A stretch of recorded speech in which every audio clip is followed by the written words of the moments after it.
Hello students, welcome है आप सभी का फिर से triple a bright academy online classes में। जैसा कि आप सभी जानते हैं कि हमने एक सीरीज स्टार्ट की है जिसके अंदर पंजाब के जो भी प्रीवियस ईयर पेपर्स आते हैं, ठीक है, एसएससी के जो पेपर्स होंगे, चंडीगढ़ के जो पेपर्स होंगे, तो उसमें जो भी आपके प्रीवियस ईयर पेपर्स के इंपॉर्टेंट क्वेश्चन रहते हैं मैथ के, तो वो सारे आपको कवर करवाए जाएंगे। ठीक है, तो लास्ट 2 वीडियोज में मैंने आपको वुमेन एंड चाइल्ड डेवलपमेंट का जो चंडीगढ़ क्लैरिकल का पेपर था वो से मैथ के क्वेश्चन मैंने आपको कवर करवाए थे।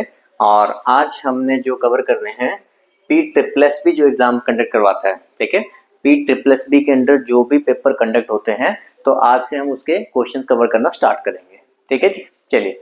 तो देखो, पहला जो ये है पी ट्रिपल एस बी का जेडब्ल्यू का सिविल का जो पेपर था, तो उसके अंदर मैथ के जो क्वेश्चन पूछे गए थे तो उनको हम देखेंगे। देखिए, तो पहला क्वेश्चन हमारा था, if 5% of A is equal to B, then B% of 20 is same as। देखो क्या लिखा हुआ है, ये हमें दे रखा है कि 5, इसको कलर चेंज करते हैं, पहले हमने ब्लैक लेना है। 5% of A is equal to B। 5% of A is equal to B आपको मेंशन है। पूछा क्या गया है हमसे, B% ऑफ 20 किस वैल्यू के बराबर होगा, ये हमसे पूछा गया है।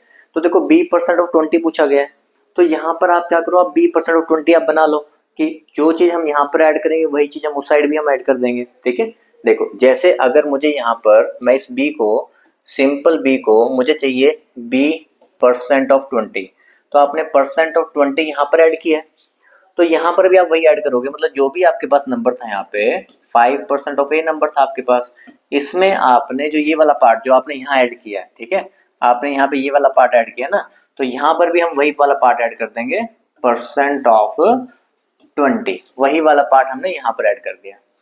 समझे इस बात को? जो चीज हमने वहां पर ऐड की वही चीज हमने यहाँ पर भी ऐड कर दी। ठीक है, दोनों तरफ इफेक्ट हमारा सेम हो गया, तो B% ऑफ 20 हमारा इसके बराबर है। अब इसको आपने इस फॉर्म में अगर आप देखोगे भी आपके पास क्या दे रखा है, यहाँ पे जैसे 20 के साथ 50 के साथ 20 के साथ यहाँ परसेंटेज लगा रखे हैं, ठीक है, और A अपॉन समथिंग दे रखा है। 5% होता है 5 अपॉन 100। देखो यहाँ लिख देता हूँ अलग से, 5% क्या होता है, 5 अपॉन 100, मतलब कैंसिल करोगे कितना होता है, 1/20। तो यहाँ पे 5% 5 अपॉन मतलब 1/20, तो ये हो गया A upon 20 percent of 20 is equal to B% of 20। तो B% ऑफ 20 इसके बराबर है। अब ये वैल्यू देखो किसके बराबर है। अब यहाँ पर आपको एक छोटा सा पॉइंट और पता होना चाहिए, वो आपको ये पता होना चाहिए कि A% of B is equal to क्या होता है, B% ऑफ A होता है। ये पता होना चाहिए आपको। ठीक है, अब ये क्या चीज लिख दी सर आपने, ठीक है, वो भी मैं आपको समझाता हूँ। ये क्या चीज लिखी मैंने, जैसे अगर क्वेश्चन में कहीं पे लिखा हो 34% ऑफ 55, अगर क्वेश्चन में लिखा हुआ 34% ऑफ 55, तो हम ये कह रहे हैं कि चाहे आप 34% ऑफ 55 निकालो या फिर आप 55 को इधर ले आओ, मतलब A% of B equal to B% of A, या फिर आप 55% ऑफ 34 निकालो, दोनों का मीनिंग ही आपका सेम होता है। देखो कैसे, 34% मतलब 34/100 इंटू 55, ठीक है, और यहाँ पे 55% मतलब 55/100 इंटू 34। तो देखो दोनों का मीनिंग क्या बन रहा है, आपका सेम बन रहा है दोनों का मीनिंग। ठीक है, तो यहाँ पर भी चाहे A% ऑफ B लिखा हो या B% ऑफ A, इसी को मैं ऐसे लिख सकता हूँ, 20 को उधर ले आओ, 20% ऑफ A/20 को उधर ले जाओ, A/20 is equal to B% of 20। तो हमारा आंसर कौन सा बन गया, डी ऑप्शन। ठीक है, तो 2 पॉइंट देखो जो हमने सीखने थे, सिंपल से हमने क्या करना था कि 5% of A is equal to B हमें दे रखा था, लेकिन हमसे जो पूछा गया था वो हमसे पूछा गया था कि जो B% ऑफ 20 है, B% ऑफ 20 किस वैल्यू की A के बराबर है। तो हमने यहाँ पर B% ऑफ 20 बनाना था, तो मैंने सीधा लिख दिया B% ऑफ 20। तो मैंने एडिशन किया परसेंटेज ऑफ 20 का, तो वहां पे भी जो भी वैल्यू है उसमें भी आप परसेंट ऑफ 20 आप क्या करोगे, ऐड करोगे। हमने लिख दिया 5% 1/20 होता है, तो ये हमारा A अपॉन 20% ऑफ 20 आ गया। हमें यहाँ पे लिखा था 20% ऑफ A/20, तो मैंने बताया कि A% ऑफ B हमारा B% ऑफ A के बराबर होता है, तो यहाँ पर आप 20% हमने कर दिया और A/20 को हम इधर ले आए, दोनों का मीनिंग क्या है, सेम है। ठीक है, चलिए, तो इसका हमारा जो आंसर हो गया कौन सा हो गया, डी ऑप्शन। समझ आ गया सभी को? ये साफ साफ क्लियर है सभी को? एक बार चेक कर लेते हैं वीडियो में कि ये आपको चीजें क्लियर है कि नहीं। हाँ जी, बिल्कुल ठीक दिखाई दे रहा है। चलिए ओके, करो नेक्स्ट बनाओ। ये बहुत आसान क्वेश्चन, देखो रीजनिंग का क्वेश्चन आया था बीच में, ठीक है, रीजनिंग भी लगा लो, मैथ भी लगा लो, दोनों चीजें हैं। 2 है, 6 है, 21 है, 88 है। देखो 2 है हमारे पास, 6 है, 21 है, 88 है, फिर आपका एक डैश हो गया, फिर 2 6 7 6 है, ठीक है जी। तो ये कैसे बन रहा है आपने पैटर्न देखना, तो देखो पैटर्न खुद ही सोचना होता है यहाँ पे कि आपका मतलब कि प्लस का डिफरेंस चल रहा है, मल्टीप्लाई का डिफरेंस चल रहा है, माइनस का चल रहा है, क्या चीज इसके अंदर फॉलो हो रही है, क्या पैटर्न फॉलो हो रहा है। कई बार multiply by 2 +1, multiply by 2 -1, multiply by 3 +1, कुछ ना कुछ तरीका pattern, square -1, square +1, cube -1, cube +1, ठीक है। तो इस तरीके के पैटर्न्स रहते हैं। तो यहाँ क्या पैटर्न फॉलो हो रहा है, देखो 2 इंटू 2 +2, 2 टू द 4 +2 कितना हो गया, देखो भाई 6, 2 इंटू 2 +2 6 आ गया। फिर देखो नेक्स्ट क्या है, 6 इंटू 3 +3, 6 3 18 +3, ठीक है, तो कितना हो गया 21। फिर 21 इंटू 4 +4, देखो कितना हो गया 88। Multiply by 2 then +2, multiply by 3 then +3, multiply by 4 then +4, 88। फिर उसके बाद क्या होगा, मल्टीप्लाई बाय 5 देन +5, तो ये हमारे पास कितना आ गया 445। तो हमारा जो आंसर है वो क्या है 445, ठीक है। तो पैटर्न क्या हो रहा है कि जिस नंबर से आप मल्टीप्लाई कर रहे हो साथ में उसी नंबर को ऐड करना है, ठीक है।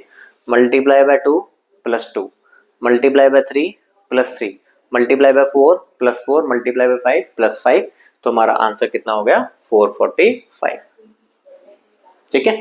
समझ में आ गया पैटर्न। चलिए, ये तो फ्री वाले नंबर होते हैं। एक हमारा ये टेबल आ रखा था, ठीक है, आपका पाई चार्ट वाले जो क्वेश्चन होते हैं, ठीक है, मतलब कि डाटा इंटरप्रिटेशन वाले जो आपके क्वेश्चन होते हैं, तो टेबल फॉर्म में आपका एक क्वेश्चन था। सबसे पहले क्वेश्चन को ध्यान से देखना होता है भाई क्या चीज गिवन है। बच्चे कई बार जल्दी जल्दी में देख लेते हैं भी कौन सा इनकम एक्सपेंडिचर, ध्यान से देख लेगा भाई क्या क्या वैल्यूज आपको मेंशन है। इनकम का पार्ट सिर्फ इतना है, देखो ये जो है ना ये इनकम का पार्ट है। यहाँ पर देखो ये लाइन लगा रखी है इनकम सैलरी, सैलरी जो है वो आपको इनकम शो कर रही है। ये वाला जो पार्ट है ये आपका सारा एक्सपेंडिचर शो कर रहा है, मतलब सैलरी में से आपने फ्यूल पे खर्चा किया, ग्रोसरी पे खर्चा किया, फ्रूट्स पे खर्चा किया, टैक्सेस पे खर्चा किया, ठीक है। ये जो आप खर्चा कर रहे हो वो चीज है। ये आपके ईयर हो गए 2020 में आपका इनकम और एक्सपेंडिचर इतना है, 2021 में इतना है, 2022 में इतना है, 2023 में इतना है, ठीक है। और इनकम दे रखा है और एक्सपेंडिचर दे रखा है। सेविंग कैसे बनती है, इनकम में से एक्सपेंडिचर माइनस करोगे तो सेविंग बनती है, ठीक है। ये तो हमें पता होना चाहिए ना पहले कि इनकम होता क्या है, income is equal to saving plus expenditure, ठीक है। तो इनकम में से एक्सपेंडिचर माइनस करेंगे तो हमारे पास क्या आएगी, saving. Read the about table of data which is related to income and expenditure of John for various years and answer the question 1920। दो क्वेश्चन है। Find the year in which John saving is maximum. John saving हमसे पूछी गई है, तो मैंने बताया कि सेविंग कैसे आएगी, इनकम में से उसका एक्सपेंडिचर माइनस करो तो क्या बनेगी, सेविंग बनेगी, ठीक है। यहाँ लिखता हूं मैं इनकम में से एक्सपेंडिचर करेंगे माइनस, तो क्या आएगी हमारे पास, सेविंग आएगी। सबसे पहले 2020 की, ठीक है, 2020 की जो सैलरी है ना उसकी 40,000 है। 2020 की सैलरी कितनी है, 40,000 है। एक्सपेंडिचर यहाँ पे ऐड कर लो। देखो पहले ना कंप्लीट टोटल वाले ऐड कर लिया करो, जैसे 5 और 3 8 और 9 और 4 13 और 14,000, ठीक है। 40,000 में से 14,000 निकाल दो तो कितना आ जाएगा 26,000, ठीक है। मैं तो आपको ये पूरा लिख कर दिखा रहा हूँ, आपको तो डायरेक्टली करना होता है भी 40 से 14 माइनस के 26 आ गया सीधा। ये पूरा आपको इस तरह से टेबल बनाकर लिखना नहीं है, मैं आपको समझाने के लिए लिख रहा हूँ, ठीक है। आप तो सीधा करोगे शॉर्ट फॉर्म में। सैलरी हमारे पास 45,000 है, ठीक है, हम ये बार बार 45,000 लिखेंगे थोड़ा ना। 45,000 में से एक्सपेंडिचर हमने माइनस करना है, 7 4 11, 12 और 4 16, फिर उसके बाद 500 400 900 1300, फिर उसके बाद 17 हो गया, 17 300, 17 300, ठीक है। माइनस कर दो कितना आ गया 27,700, ठीक है ना, पूरा हो गया ना, हाँ 27,700। 2022 एडिशन आपको ओनली हो जाना चाहिए 47,000। 47,000 में से क्या मैच करना है, 6 और 4 10, 14 15 और 16,500, 16,500, ठीक है। 47 में सारा निकालेंगे तो 30 होगा, तो 30,500 हमारे पास ये आ जाएगा, ठीक है। 2022 का हो गया, 2023 का। 2023 में आपके पास 50,000 है, 50,000 में माइनस करो, देखो 8 और 5 13, 13 तो 15, 5 20, 20,500, 50 में 20,000 में 30,000, तो यहाँ पे आ गया 29,500, ठीक है। तो हमारा क्वेश्चन था find then which John saving is maximum. Saving सबसे ज्यादा किस में हो रही है? ये सेविंग सबसे ज्यादा हो रही है, ये सेविंग हमारी क्या है? मैक्सिमम है, ये सेविंग मैक्सिमम है, ठीक है। तो ये कौन सा है? 2022, तो 2022 आपका आंसर, ठीक है। तो बहुत ही आसान क्वेश्चन था। आपको इनकम में से, ये वाला पार्ट हमारा इनकम का था, इनकम में से एक्सपेंडिचर क्या करना था? माइनस करना था, तो आपकी सेविंग आ गई। सेविंग में जो सबसे ज्यादा वाला आ रहा है वो हमारे पास ये आ रहा है 2022 वाला, ठीक है। चलिए नेक्स्ट क्वेश्चन देखें। In which year Jones expenses were least on food item. Jones के जो एक्सपेंसेस है ना, सबसे कम किस में है? लीस्ट ऑन फूड आइटम्स, ठीक है। Zone expensive were least on food items, ठीक है। फूड आइटम्स के ऊपर अब आपने देखने हैं, ठीक है। फूड आइटम्स, अब देखो टैक्सेस जो है ना वो फूड आइटम में नहीं आता, ठीक है। अब फ्यूल भी आपका फूड आइटम में नहीं आता। ग्रोसरीज जो है वो आपको फूड आइटम में आ जाएगा, और जो फ्रूट है वो भी आपका क्या होगा? फूड आइटम में आ जाएगा, ठीक है। ये आपने ध्यान देना, भी क्वेश्चन हमसे पूछा गया है इन विच ईयर जोन एक्सपेंसिव जो है ना वर लीस्ट ऑन फूड आइटम्स, सिर्फ जो खाने वाले खर्चे हैं, ठीक है। तो आपको जो ग्रोसरीज का जो सामान है वो भी आपका उसी में आ जाएगा, ठीक है। और जो फ्रूट्स वाला सामान है वो भी आपका उसी में आ जाएगा, ठीक है। तो 3800 प्लस 1200, ठीक है। तो हमारे पास ये कितना हो गया? हमारे पास हो गया 5,000 हो गया, ठीक है। यहाँ पे लिख लेते हैं, फर्स्ट वाले में जो एक्सपेंस है वो कितना आ गया? 5,000 हो गया। अगले वाले में 4 और 5, और फिर उसके बाद आपको कितना हो गया? 5,800, ठीक है। फिर 4,000 हो गया, और 5,800, ये भी 5,800 हो गया। फिर उसके बाद 5 और 2 7,000 हो गया, ठीक है। हमसे कौन सा पूछा था? लीस्ट पूछा था, मैक्सिमम पूछा था? हमसे पूछा कि जो है लीस्ट, सबसे कम वाले, ठीक है। तो सबसे कम वाले हमारे कौन से हैं? 5,000, ठीक है। सबसे कम वाले हमारे पास कौन से हैं? 5,000 है। तो आपका जो आंसर वो कौन सा हो जाएगा? 2020। हाँ जी, बताइए, क्लियर हुआ? इतना समझ में आ रहा है?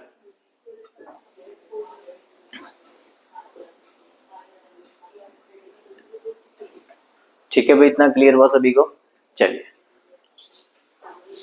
आगे क्वेश्चन हम कंटिन्यू करते हैं। 19 हो गया हमारा, 20 हो गया, ठीक है। अभी दूसरे पेपर का आ गया।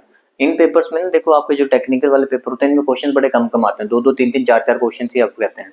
तो P+P जो जेई का जो आपका इलेक्ट्रिकल वाला पेपर था वो वाला क्वेश्चन है, ठीक है। क्या क्वेश्चन दे रखा को?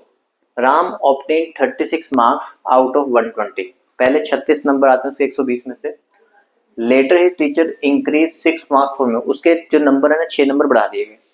His percentage of marks increase by, उसका परसेंटेज ऑफ मार्क्स कितने से इंक्रीज हो रहा है? देखो मार्क्स उसके कितने इंक्रीज हुए हैं? 6 मार्क्स इंक्रीज हुए हैं, 6 मार्क्स इंक्रीज हुए हैं। कहाँ से इंक्रीज हुए? मतलब कि टोटल जो आपके मार्क्स है वो 120 थे, 6 मार्क्स इंक्रीज हुए हैं कहाँ से? 120 से इंटू 100। 0 कट गया, 6 से काटोगे 6 दूनी 12, तो हमारे पास ये कितना आ गया? 5%, ठीक है। परसेंटेज निकालना आप लोगों को आता है ना? जैसे आप लोग 9th में 10th में एग्जाम देते थे, 500 नंबर का आपका पेपर होता था, तो 500 नंबर में से कितना हम स्कोर करते थे, ठीक है। तो 500 में हम कितना स्कोर करते थे? मान लो 450 नंबर आते थे, मानने में क्या दिक्कत है? आपने मान लो कि 450 नंबर लिए, ठीक है। अब 450 नंबर तो लिया, अगर मुझे देखना है ये परसेंटेज में कितना है, तो आप कहते हैं 450 मैंने स्कोर किया, कितने में से स्कोर किया? 500 में से। तो 450 जो स्कोर किया वो 500 में से किया, तो 450 500 का कितना परसेंट है? तो यहाँ पर हमारे पास कितना आया था? 90%, समझे? ठीक है। ऐसे यहाँ पे पूछा है कि मार्क्स में इंक्रीज कितने का हुआ, सिर्फ इंक्रीज वाले की बात की गई है, टोटल नहीं पूछा हुआ, ठीक है। तो पहले 36 नंबर थे, अब हमारे नंबर 6 नंबर से बढ़ गए हैं, तो 6 का हमारा इंक्रीज हो रहा है। इस percentage of marks increase by, 6 number का इंक्रीज हुआ है, 6% मत लिख देना, 6 नंबर का इंक्रीज हुआ है, टोटल कितने में से? 120 में से इंटू 100, तो हमारा इंक्रीज कितने का हुआ है? 5% का, ठीक है। चलिए इसी में बच्चे गलती कर देते हैं कि 6 नंबर मतलब 6%। चलिए चलो अभी इसका भी टाइम हो गया है ना। जो बहुत सारे बच्चे मतलब काफ़ी बार बच्चे कमेंट्स करके पूछते भी रहते हैं कि उन चीज़ों के बारे में भी नॉलेज आपको देनी चाहिए कि बैचेस हमारे कब स्टार्ट होते हैं, कैसे स्टार्ट होते हैं, कैसे टीचिंग कराई जाती है, तो वो सारा भी हम यहाँ पे डिस्कस कर लेते हैं। देखिए, ऑफलाइन कोचिंग जो बच्चा लेना चाहता है गवर्नमेंट जॉब के लिए, गवर्नमेंट जॉब में banking, SSC, state job, Punjab, HP, Haryana, जिस भी एग्जाम के लिए वो लेना चाहता है वो ले सकता है। डेली आपकी 3 to 4 आवर्स की क्लासेस होती हैं। 4 to 5 मंथ्स आपका ड्यूरेशन टाइम रहता है कोचिंग का। सारा स्टडी मटेरियल, नोट्स वगैरह, बुक्स वगैरह सब कुछ फ्री मिलती हैं। मॉक टेस्ट वगैरह एवरी वीक आपके होते रहते हैं और वीडियो कोर्स का भी आपको एक्सेस फ्री दिया जाता है 1 साल के लिए, ठीक है। और साथ में लाइफ टाइम का ग्रीन कार्ड मिलता है टिल सिलेक्शन। इसके अलावा भी अगर आपकी कोई क्वेरीज रह जाती हैं तो आप हमारे इस नंबर पर कांटेक्ट कर सकते हैं, ठीक है जी। ये हो गया ऑफलाइन का। वो हमारे चंडीगढ़ सेंटर का नंबर था। अगर आप दूसरे किसी भी सेंटर के नियर बाय रहते हैं, अगर आप वहां पर ज्वाइन करना चाहते हैं तो वहां भी ज्वाइन कर सकते हैं। उसके लिए आप यहाँ पे कॉन्टेक्ट नंबर में चंडीगढ़, मोहाली, पटियाला, लुधियाना, संगरूर, जालंधर, गुरदासपुर, आप इन पे कॉन्टेक्ट कर सकते हैं। और अगर कोई मुझसे ही मैथ पढ़ना चाहता है तो उसको मोहाली आना है, मोहाली फेज 7, ठीक है। अगर वो मुझसे मैथ पढ़ना चाहता है तो, ठीक है। नहीं तो आप किसी भी सेंटर में जाके पढ़ सकते हैं, कोई ऐसी दिक्कत नहीं है, सब जगह अच्छी टीचर्स है। कोई मेरा अगर ऑनलाइन कोर्स लेना चाहता है, ठीक है, अगर किसी को ऑनलाइन कोर्स लेना है तो क्वांट आपने सर्च करना है। वहाँ पे क्वांट लिखते ही आपको जो है ना वो आपको सिर्फ मैथ का कोर्स मिल जाएगा। मैथ का कोर्स एप्लीकेशन आप डाउनलोड कर लोगे और उसमें मैथ के कोर्स में ना आप ये कोड भी लगा सकते हो, अमित 500। अमित 500 आप कोड लगाओगे, आपको 500 रुपये मैथ के कोर्स में डिस्काउंट भी हो जाएगा, ठीक है। ओनली फॉर मैथ कोर्स, वो मैंने आपको बताया। वीडियो कोर्स सभी गवर्नमेंट जो एग्जाम के लिए अगर लेना चाहते हैं, ऑल कंप्लीट एग्जाम के लिए चाहते हैं, सारा ही उसको कंटेंट चाहिए, मैथ भी, रीजनिंग भी, इंग्लिश भी, सब कुछ चाहिए, तो वो भी सारा एग्जाम अवेलेबल है। वीडियो कोर्स हर एग्जाम का अवेलेबल है, फुल सिलेबस कवरेज होगा, 500 प्लस वीडियोज हैं, पीडीएफ नोट्स आपको मिलेंगे, फ्री रहते हैं वो, डेमो वीडियोज भी आप देख सकते हो और मॉक टेस्ट वगैरह, क्विज वगैरह वहाँ पे होते हैं। Can watch any number of time, जितनी मर्जी बार आप वीडियोस को देख सकते हो। वैलिडिटी आपको 1 साल की मिलेगी। एप्लीकेशन का लिंक जो हम नीचे डिस्क्रिप्शन में हम डाल देंगे, ठीक है। फर्दर भी और भी आपकी डिटेल रह जाती है तो आप इस नंबर पर कॉन्टेक्ट कर सकते हो। चलिए, अब वापिस से हम आ जाते हैं अपने ही क्वेश्चन पे। अब देखो ये यूनिट डिजिट वाला क्वेश्चन आया हुआ था, ठीक है। अब यूनिट डिजिट वाला कंसेप्ट ना हर बार हर क्लासेस में करवाया जाता है और ये 1 नंबर ना फ्री का होता है, ठीक है। और कंसेप्ट में भी हम देखो ये बताते हैं कैसे करना होता है। 0 1 5 6 4 9 2 3 7 8, ठीक है। इसी को देख के हमने करना, तो भाई यूनिट प्लेस पे अगर आपका नंबर 0 हो, 1 हो, 5 हो या फिर 6 हो, तो उसकी जो वैल्यू है ना, यूनिट प्लेस की वैल्यू सेम ही आती है, 0 1 5 6 से आती है। मतलब किसी भी नंबर को देखो, 0 वाले नंबर को अगर आप मल्टीप्लाई करते रहोगे तो लास्ट में 0 ही रहेगा। ऐसे 1 वाले किसी भी नंबर को अगर आप मल्टीप्लाई करते हो तो लास्ट में 1 ही रहता है। ऐसे 5 वाले किसी भी नंबर को मल्टीप्लाई करोगे तो लास्ट में 5 ही रहेगा। देखो 5 इंटू 5 25, 25 इंटू 5 125, लास्ट में 5 आ रहा है। 125 इंटू 5 625। तो 5 वाले किसी भी नंबर को मल्टीप्लाई करो लास्ट में 5 रहता है। 1 वाले किसी भी नंबर को मल्टीप्लाई करो लास्ट में 1 रहता है। तो यहाँ देखो आपके पास जो नंबर थे, यहाँ लिखता हूँ मैं, देखो 6374 और उसकी पावर 1793। जितनी मर्जी बड़े पावर हो, जितने बड़े नंबर हो, कोई दिक्कत नहीं होती। 625 और उसकी पावर 317 और इंटू 341 और उसकी पावर क्या होती है 491, ठीक है। हम ऐसे 3 ग्रुप में डिवाइड करके हम इसको सीखते हैं। जो मेरा पहला ग्रुप है वो है 0 1 5 6 वाला। किसी भी नंबर के यूनिट प्लेस पे 0 1 5 6 है तो उसके यूनिट प्लेस पे वैल्यू सेम ही रहते हैं 0 1 5 6। तो यहाँ पे देखो आपके पास यहाँ पे यूनिट प्लेस पे 5 है तो इसकी जो यूनिट प्लेस वैल्यू है वो 5 ही आएगी। आपके यहाँ पे यूनिट प्लेस पे 1 है तो यूनिट प्लेस पे वैल्यू कितनी आएगी, 1 ही आएगी। तो पावर कुछ भी हो कोई फर्क नहीं पड़ता। तो 5 के लिए 5 ही आना है और 1 के लिए क्या आना है, 1 ही आना है। अब आपके पास ये वाला केस आ गया जिसमें क्या होता है 4, ठीक है। पहले ग्रुप में वैल्यू सेम रहती है। जो दूसरा ग्रुप है 4 और 9 वाला, इसमें सिर्फ आपको इतना देखना होता है 4 की पावर 1 मतलब 4 की पावर ऑड तो 4 आ रहा है। 4 की पावर 2 मतलब 4 की पावर इवन तो 16 तो कितना आ रहा है, 6 आ रहा है, ठीक है। 4 इस्ट पर 3 64 ऑड पावर 4 आ रहा है। 4 इस्ट पर 4 256 तो मतलब इवन पावर क्या आ रहा है, 6 आ रहा है। तो इवन पावर में आपका 6 आता है और जो ऑड पावर है उसमें लास्ट में क्या आता है, 4 आता है। तो यहाँ पे 4 की पावर क्या है, ऑड पावर है, तो लास्ट में क्या आएगा, 4 आएगा। तो 4 इंटू 5 20 हो गया। 20 में जो यूनिट प्लेस वाली वैल्यू है वो मेरी 0 है, तो हमारा आंसर क्या आएगा, 0 आएगा। समझ पाए?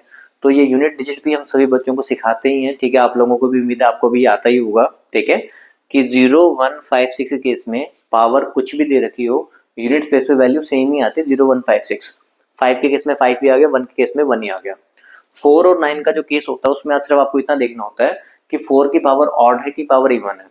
अगर 4 पावर ऑड पावर है, जैसे यहाँ पे 4 पावर ऑड पावर थी, ठीक है, तो आपकी वैल्यू में यूनिट प्लेस पे कितना आने वाला है, 4 आने वाला है। तो 4 हमने यहाँ पे लिख दिया। 4 इंटू 5 20 हुआ, उसमें यूनिट प्लेस क्या है, 0 है, तो 0 हमारा आंसर हो गया, ठीक है। चलिए ये बनाओ भी, सिंपल क्वेश्चन आए हुए थे, मतलब ज्यादा मुश्किल क्वेश्चन नहीं आते थे, आसान आसान से क्वेश्चन आते हैं।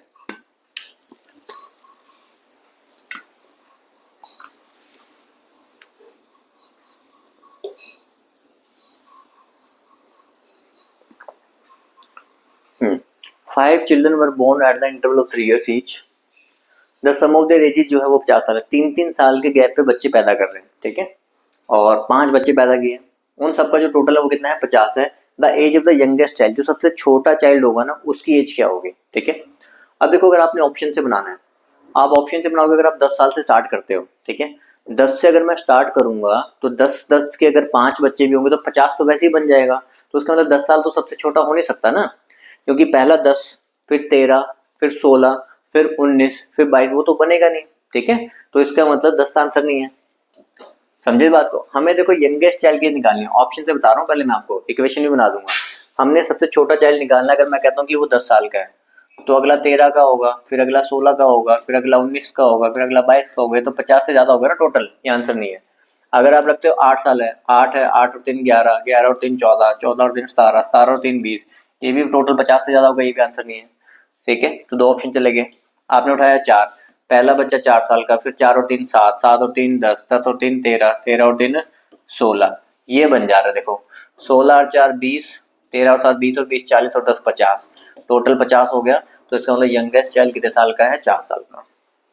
तो सिंपली हम ऐसे बना सकते थे भी, ऑप्शन से हमने उठाया सबसे छोटा बच्चा 4 साल का, 3-3 साल के गैप पे बच्चे पैदा करने कितने, 5। तो 4 में 3 साल ऐड के 7, 7 में 3 ऐड के 10, 10 में 3 ऐड के 13, 13 में 3 ऐड के कितने, 16। तो सबका टोटल कर लिया, कितना हो गया, 50, ठीक है। कुछ बच्चों के मन में आता है इक्वेशन बनाने को, वो भी बना लेते हैं, बहुत आसान है। हमने सबसे छोटा बच्चा मान लिया x ईयर्स का है, तो अगला बच्चा x प्लस 3 होगा, ठीक है। नेक्स्ट बच्चा हुआ x प्लस 3 3 साल बाद, उससे अगला बच्चा और 3 साल बाद, तो वो x प्लस 6 होगा, और 3 साल बाद तो वो x प्लस 9 होगा, और 3 साल बाद तो वो x प्लस 12 होगा, और इन सब का टोटल मिलाकर किसके इक्वल है, 50 के इक्वल, ठीक है। तो x x x 5 बार हो गया 5x, 6 और 3 9 और 9 18 और 12 30 हो गया, 5x plus 30 is equal to 50, 30 उधर जाके माइनस 20, 20 हमारा 5 से डिवाइड होगा, x की वैल्यू कितनी आ जाएगी, 4। तो यंगेस्ट चाइल्ड हमारे पास कितने साल का है, 4 साल का, ठीक है जी। आसान क्वेश्चन। चलिए नेक्स्ट बनाओ, ठीक है। देखो क्वेश्चन हम आंसर खुद से हम निकाल कर नहीं ला रहे हैं कि डिफिकल्ट क्वेश्चन लेकर आ रहा हूँ या मुश्किल क्वेश्चन या फिर आसान क्वेश्चन लेकर आ रहा हूँ। जैसा पेपर में क्वेश्चन आया हुआ है वैसा ही आपको कराया जा रहा है, ठीक है। इसकी वैल्यूज आपको विजिबल है, यहाँ पर ना पॉइंट्स लगा हुआ है, अगर किसी को नहीं दिख रहा, ये 3.0 है, ठीक है, ये 2.52 है, 3.84 है, 3.68 है, 3.96 है, इधर भी लगा हुआ पॉइंट, 23.4 है, 32.5, 41.6, 36.4, 49.4, बाकी किसी में पॉइंट नहीं है। पहले क्वेश्चन को देख लो ध्यान से। कंपनी का जो एक्सपेंडिचर इन लैख है, ठीक है, लैक्स की टर्म में आपको बता रखा है। और क्वेश्चन क्या है, what is the percentage of total expenditure on all items in 1998 and the total expenditure in 2002, ठीक है। कुछ कोशिश थोड़ी सी आप लोगों ने खुद से भी करनी होती है, थोड़ा सा बनाकर देखो भी क्या बना सकते हो।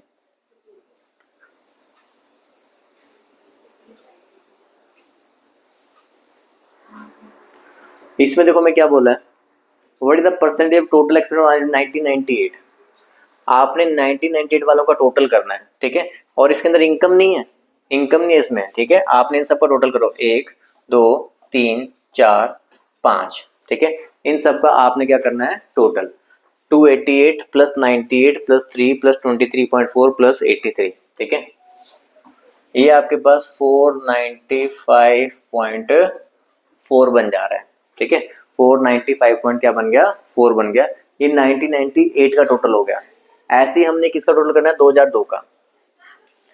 ये हमारा टोटल हो गया 1998 का। ऐसे आपने टोटल किसका करना है 2002 का। ठीक है 420 प्लस 142 प्लस 3.96 प्लस 49.4 प्लस 98। ठीक है तो ये हमारे पास कुछ बन रहा है 713.36। तो ये वैल्यूज हमारे पास बन रही है। तो हमें बताना भी जो 1998 का जो टोटल है ना 495.4 वो 713.36 का कितना परसेंट है। अब पूरा पूरा लिख के सॉल्व करोगे तो आपको टाइम ज़्यादा लग जाएगा। 495.4 को 495 ही रख लेता हूँ। ठीक है 713 को मैं 710 रख लेता हूँ, थोड़ा अप्रोक्सीमेटली निकाल लेंगे इंटू 100 कि ये वाली वैल्यू इस वाली वैल्यू को कितना परसेंट है। एक जीरो से आप जीरो काट दो, यहाँ पर आपके पास हो गया 4950 डिवाइड बाय 71। ठीक है आपका सबसे पहले 6 पे चला जाएगा, फिर 9 आएगा, 69.566 के आसपास कुछ आपका ये बन रहा होगा। तो 69.6 के जैसे आसपास बन रहा है तो आपने जो मार्क कर देना है, फिर आपने क्या मार्क कर देना है 69%। ठीक है थोड़ा सा अप्रोक्सीमेशन बना, बहुत ज्यादा अप्रोक्सीमेशन में मत कर देना। ठीक है 710 की जगह 700 मत कर देना। 700 कर दिया तो फिर उसका आंसर थोड़ा सा आपका चेंज हो जाएगा, आप 71 के पास पहुंच जाओगे। ठीक है तो आपने 710 हमने रखकर जीरो हमने कैंसिल किया तो हमारे पास 69.6 69.67 के अराउंड कुछ बन रहा होगा। तो उसको अप्रोक्सीमेटली आपने क्या मार्क करना है 69%। ठीक है पूरा पूरा नहीं सॉल्व करना। नेक्स्ट क्या पूछा, what is the total expenditure of the company over these items in 2000। 2000 में क्या है हमारा टोटल एक्सपेंडिचर, ये हमें सिर्फ बताना है। 2000 में सिर्फ हमसे टोटल पूछा गया है 324 प्लस 101। ठीक है देखो 324 प्लस 101। ठीक है आपके पास कितना हो गया 425 हो गया। ठीक है 425 में एक इसका लेके 75 ऐड कर दो 500 हो गया। 500 में 40 ऐड कर दो 540 हो गया। 3 ऐड कर दो 543 हो गया। 543 और पॉइंट समथिंग फिर है ना, तो 543 के आसपास 544.44 लाख। तो ये दोनों जगह पे ना क्वेश्चन सिमिलर से डाले हुए थे, जैसे हमने पहला भी इनकम एक्सपेंडिचर वाला किया था ना, बस यहाँ पर सिर्फ एक्सपेंडिचर की बात की गई थी, इनकम नहीं दे रखी थी आपको। तो सिर्फ एक्सपेंडिचर का हमें टोटल करके बताना था और कुछ नहीं करना था। यहाँ पे सारे के सारे एक्सपेंडिचर ही थे, टोटल एक्सपेंडिचर हमसे पूछा था ना कंपनी का, यहाँ पर सारे ही आइटम जो है ना ये salary fuel bonus interest on loan taxes ये सारे के सारे हमारे क्या हैं एक्सपेंडिचर ही थे यहाँ पे। ठीक है कंपनी के लिए एक्सपेंडिचर थे सारे। चलिए नेक्स्ट बनाओ। सिंपल टेस्ट क्वेश्चन है हमारा, आसान क्वेश्चन है, आप लोगों को बन जाना चाहिए, वैल्यूज विजिबल है।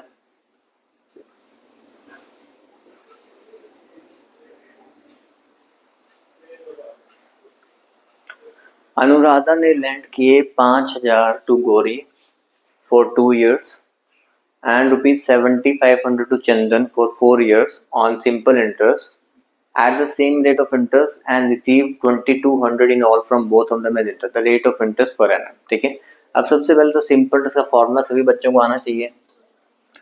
सिंपल इंटरेस्ट का फॉर्मूला आप लोगों को पता होना चाहिए, क्या होता है P into R into T upon 100। ठीक है ये हमारा फॉर्मूला होता है। ठीक है अब उसने कहा कि 5000 रुपए के ऊपर 2 साल के लिए कोई रेट लगाया गया होगा, 7500 के ऊपर 4 साल के लिए कोई सेम रेट। ठीक है एट द क्या लिखा हुआ है सेम रेट, और यहाँ से दोनों से मिलाकर जो इंटरेस्ट मिल रहा है वो कितना है 2200 रुपये है। ठीक है तो 5000 रुपये के ऊपर देखो हमने प्रिंसिपल लिखा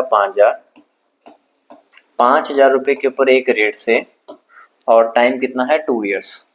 5000 रुपये के ऊपर एक रेट से 2 साल के लिए प्लस 7500 के ऊपर उसी रेट से कितने साल के लिए 4 साल के लिए।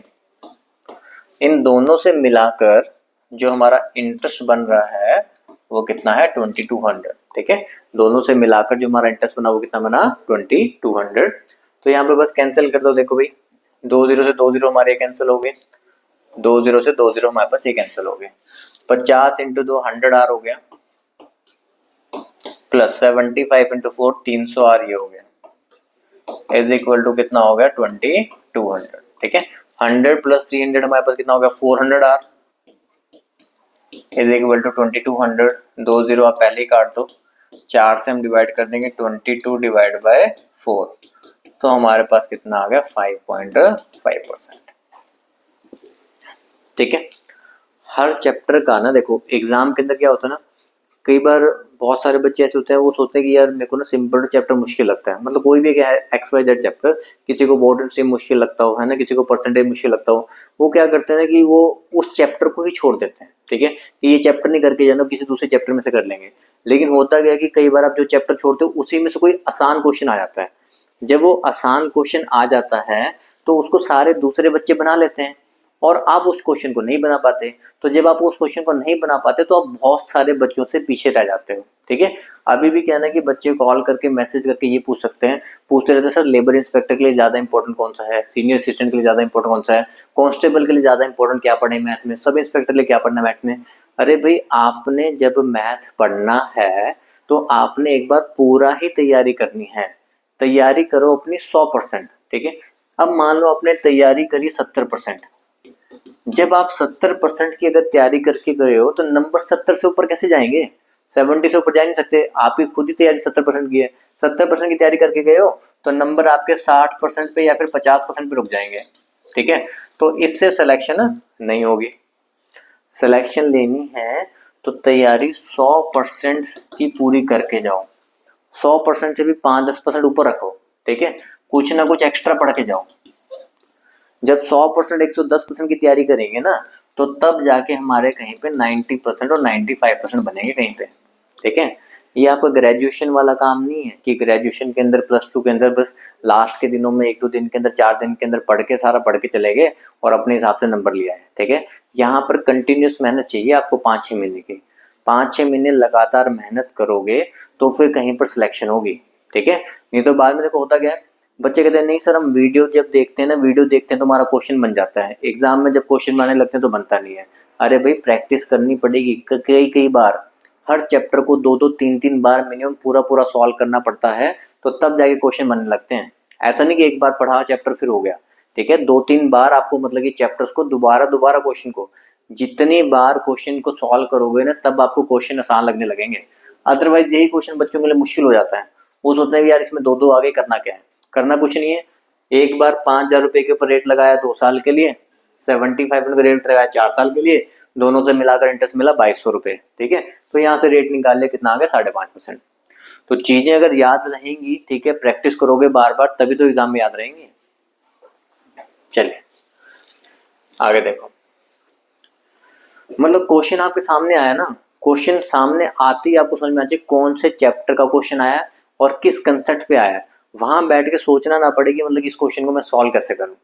ठीक है, यहाँ पे देखो कह रहे हैं कि नंबर को पहले 15% इंक्रीज करना है, फिर नंबर को 15% रिड्यूस करना है। What is the effective increase और decrease in the original number, तो क्या नेट इफेक्ट बनेगा। तो जैसी नेट इफेक्ट की बात आ रही है तो नेट इफेक्ट का जो फॉर्मूला होता है वो आपके मन में आना चाहिए ना, x plus Y plus X into Y divide by 100। ठीक है, क्वेश्चन को देखा, क्वेश्चन कौन से चैप्टर से है, क्वेश्चन में क्या कंसेप्ट यूज होगा, इसको सोचने में वक्त नहीं लगना चाहिए, आपको पता होना चाहिए कैसे क्वेश्चन को सॉल्व करना है। ठीक है, नेट इफेक्ट हम लिखते हैं X plus Y plus X into Y by 100, जो परसेंटेज हमारा इंक्रीज हो रहा है उसको हम प्लस में लिखते हैं, जो परसेंटेज हमारा डिक्रीज हो रहा है उसको हम माइनस में लिखते हैं। ठीक है, तो नंबर 15% से इंक्रीज हुआ पहले तो उसको प्लस में लिखा, 15% से डिक्रीज हुआ तो उसको हमने माइनस में लिखा, यहाँ पे प्लस में 15 इंटू माइनस में 15 डिवाइड बाय 100। 15 माइनस 15 कैंसिल हो गया, आपका 0 आ गया। 15 इंटू 15 कितना होता है 225 बाय 100, माइनस का आएगा ये ध्यान रखना। ठीक है, 15 इंटू माइनस 15 है तो 2.25% अगर माइनस का आ रहा है तो इसका मतलब 2.25% का क्या है डिक्रीज हो रहा है। ठीक है, तो जब भी कभी किसी भी दो परसेंटेजेस का इफेक्ट किसी एक सिंगल वैल्यू के ऊपर पड़ता है तो उसके लिए हम क्या लगा सकते हैं, नेट इफेक्ट लगा सकते हैं। ठीक है, समझे, जब भी किसी भी दो परसेंटेजेस का इफेक्ट किसी एक सिंगल वैल्यू के ऊपर पड़ता है तो हमने उसके लिए क्या लगाना है, नेट इफेक्ट लगाना है।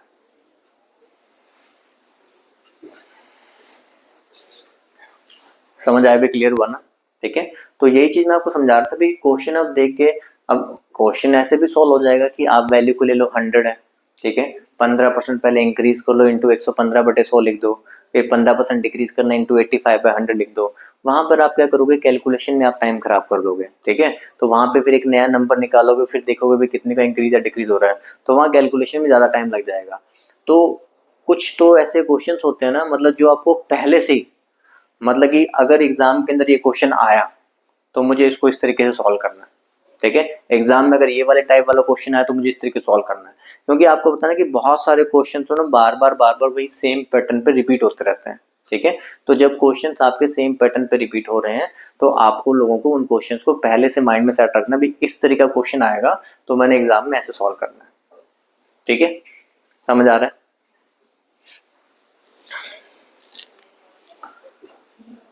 ये आपकी एक सीरीज दे रखी है, ठीक है। सीरीज का आपसे नंबर पूछा गया है कि हमारे पास क्या, find what number would come in place of question. ये तो बिल्कुल आसान है, ये तो आपको वैसे ही देखते ही आप बता दो भी क्या नंबर आपके पास आने वाला है, ठीक है। 25 दे रखे हैं हमारे पास, 25 क्या होता है 5 का स्क्वायर, 49 क्या होता है 7 का स्क्वायर, 81 क्या होता है 9 का, 11 का, और ये हमारे पास किसका 13 का, ठीक है। तो अगला किसका आएगा 15 का, 15 का स्क्वायर, ठीक है। तो हमारे पास कितना हो जाएगा 225, ठीक है। इन सीरीज के क्वेश्चन के लिए भी और मैथ के भी हर क्वेश्चन के लिए ये मैं आपको बता दूं, टेबल्स, ठीक है भाई, याद रखो कम से कम 20 तक टेबल्स आप लोगों को याद होने चाहिए ना, आना ही चाहिए, ठीक है। स्क्वेयर्स 1 से लेकर 31 तक याद करो कि जब भी कोई भी स्क्वायर का नंबर क्वेश्चन आता है तो आपको पता हो 1 से लेकर 31 तक। 31 तक मैं क्यों कह रहा हूँ कि 31 का स्क्वायर होता है 961, 31 का स्क्वायर कितना होता है 961, मतलब 1000 से नीचे नीचे, 1000 से नीचे नीचे वाले स्क्वायर तो आप लोगों को याद हो, ठीक है। फिर इसके बाद 32 का स्क्वायर आता है जो 1024 चला जाता है, तो 4 डिजिट में आपको नहीं भेज रहा मैं, लेकिन 3 डिजिट वाले तो सारे याद होने चाहिए। तो 31 तक स्क्वायर आपको 961 तक आपको याद हो, ठीक है। फिर उसके बाद क्यूब्स, क्यूब्स 1 टू 17 तक याद करो, ठीक है। क्योंकि जो बच्चे ये पूछते थे सर कंसेप्ट तो आ गया लेकिन स्पीड नहीं बन रही, कंसेप्ट तो आ गया स्पीड नहीं बन रही। स्पीड बनाने का तरीका है सबसे पहले ये 3 चीज जो बहुत ही बेसिक है, 17 तक क्यूब, क्योंकि जो हमने 17 तक क्यूब सर 18 19 20 वाला भी कर लेते हैं हमने, जितने भी जैसे भी हमने क्वेश्चन देखे हैं ना, तो हमने देखा भी 16 का क्यूब भी होता है, 17 का क्यूब भी बहुत जगह पे यूज होता है, लेकिन 18 या 19 का क्यूब कभी यूज होते हुए देखा नहीं। तो आप 16 17 तक ही कर लो, वही बहुत है, ठीक है। 16 17 तक तो पहले कर लो, ठीक है। स्क्वायर 1 से 31 तक कर लो और इतने टेबल याद कर लो, ये चीजें आपको आती होंगी तो कैलकुलेशन आपकी अपने आप इम्प्रूव हो जाएगी, ठीक है। और आपको पता है देखो आजकल कितनी वैकेंसी निकलती जा रही है, ठीक है, अलग अलग कितनी वैकेंसी निकली है, हम आपको रील बना के भी डाल रहे हैं ना, देखा होगा आपने, है ना। जेल वाटर वाली वैकेंसी निकली हुई है, ठीक है। जो बैंक के लिए करते हैं उनके लिए नाबार्ड की वैकेंसी निकली हुई है, नाबार्ड की निकली हुई है, आरबीआई की निकली हुई है, जो बैंक के लिए करते हैं। जो एसएससी के लिए करते हैं, ठीक है, एसएससी की कौन सी वैकेंसी अभी निकली थी, इसकी भी हमने बनाई थी अभी, स्टेनो वाली निकली हुई है, हाँ जी। एसएससी के जो बच्चे, क्योंकि देखो स्टेनो का तो क्या ना कि स्टेनो जिस बच्चे ने सीखी हुई है उससे तो गोल्डन अपॉर्चुनिटी है कि स्टेनो आपको आनी चाहिए, ठीक है। और इसमें मैथ भी नहीं आता, है ना, ये कितनी अच्छी बात है देखो, है ना। कई बच्चों को तो इसी बात में बहुत खुशी होगी कि स्टेनो का पेपर अगर आपको देना है उसमें मैथ नहीं आना, ठीक है। उसमें क्या आना है, रीजनिंग, रीजनिंग आनी है आपको 50 की, जीके आनी है आपको 50 की, और इंग्लिश आनी है आपको 100 की, टोटल ये नंबर आना है। फिर उसके बाद आपका स्किल टेस्ट होना है, ठीक है। तो अगर कोई बच्चा एसएससी का स्टेनो वाला पेपर अगर देना चाहता है तो वो ये वाले उसके लिए बच्चे गए हैं।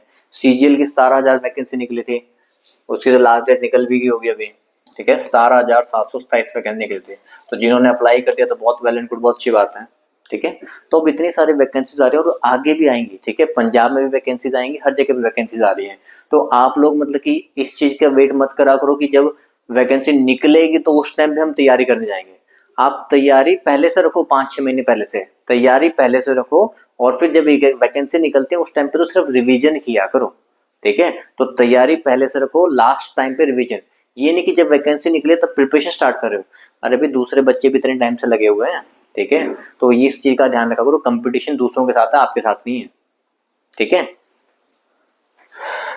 चलिए तो आज का सेशन हम यहीं पे खत्म करते हैं, ठीक है। थैंक यू इतनी सारी बातें सुनने के लिए आपका, ठीक है। लेकिन देखो सजेशन यही है, एग्जाम्स आपके निकलते रहते हैं, तैयारी आप लोग पहले से रखो, ठीक है, 5-6 महीने पहले से तैयारी करके रखो। जिस टाइम एग्जाम आता है उस टाइम तो सिर्फ मॉक टेस्ट दिया करो, ठीक है, मॉक टेस्ट दो, स्पीड को इंक्रीज करो, चेक करो, एनालाइज करो अपने आप को, कौन सा सेक्शन वीक है, कौन सा सेक्शन स्ट्रॉन्ग है, इन बातों पर ध्यान दो, ठीक है।